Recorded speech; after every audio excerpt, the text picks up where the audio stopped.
We've got question one, which is coming from Dave, who's a Liverpool fan, who says, would you abolish points deductions for teams breaking FFP rules?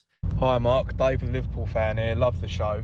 Just want to get your views on how you feel about the PGMOL talking about abolishing points deductions for breaches of FFP, knowing that Man City's deadline's coming closer.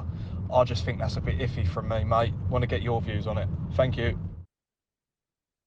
Yeah, good question. I mean, I'll be honest on this one. I've not done a lot of reading on it, but I've seen a lot of people this weekend talking about how there are these stories coming out that look, we've seen Everton and Forest getting points deductions, and there's talk about no more points deductions in the future and fines being given out. And I'm sort of like, well, what does that do? I mean, Nottingham Forest and Everton have done what are perceived to be quite minor things comparable to the years of charges that Man City have been charged with.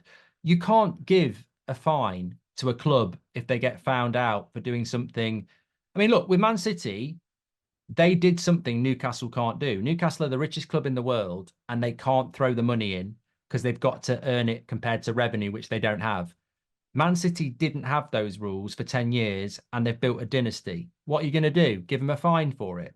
No. They must have points deducted. They must end up in different leagues. It would be absolutely ridiculous, in my opinion. So no, I'd be dead against that.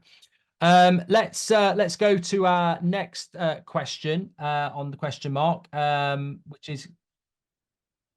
Oh, sorry, we haven't got another question. Sorry about that. We've got that was question mark. Don't forget to leave me a voice note question next week on WhatsApp, and you could have your questions answered. I got a question mark.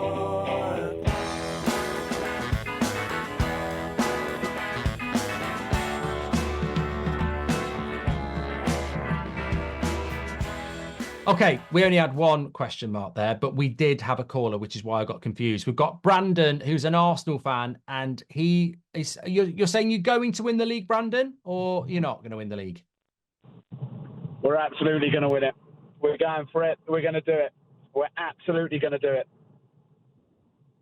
What's it? Is this just confidence after beating Brighton? I mean, we've been talking about the running of games you've got. You're up against two teams that are used to this, but you believe Arsenal have got the minerals?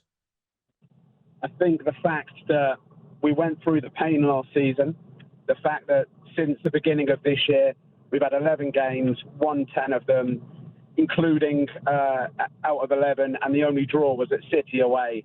I think that the difference this year is that we have Declan Rice in the side, who just looks absolutely phenomenal. The boys look even more gelled. I think we look the real deal. And there's always this doubt around Arsenal. Can they do it? Can they do it? And I think that we're finally starting to get past that point, and people are starting to believe and really see what we're doing on the pitch now. We're blowing teams apart. We're not conceding. We look the real deal. It's funny, you know what I was saying just before the break. My concern with Arsenal is that the volume of games they've got, and they are blowing teams away. You're absolutely right. They're defending so well, which is what any good title team's built upon. They're creating lots of chances, but I just fear that if they got an injury or something like that to a Rice or a Saka, it would be so destabilizing. But then what you said there to me is quite interesting. That I remember when United were winning titles, and Yeah. you're not going through the motions. You're getting towards the finishing line, and it's a mentality that it galvanizes the players. And you sort of sense that with Arsenal, that they may not have won a league before, but they're acting. They're walking the walk at the moment. Yeah, exactly that. And I think we've almost got that same look and feel to us that City have had the past few seasons, when we're going into the game with that confidence, knowing that we can't just win the game, but we're going in steamrolling teams. And listen, I think there's always that element of luck, right? With injuries. But I feel like we've got the depth as well. For example, Trossard. What a signing he's been. If Saka or Martinelli aren't available, Trossard just slots straight in. Or we've got Havertz now down the middle, and like we did today, Gabby Jesus on the left. And Thomas Partey's just come back into the side as well. What we saw him feature against Luton. But I think there's always an element of luck, but I also feel like we've just got that right amount of depth as well to get us through if something does happen. on AM, on DAB, via the talkSPORT app and on your smart speaker. talkSPORT.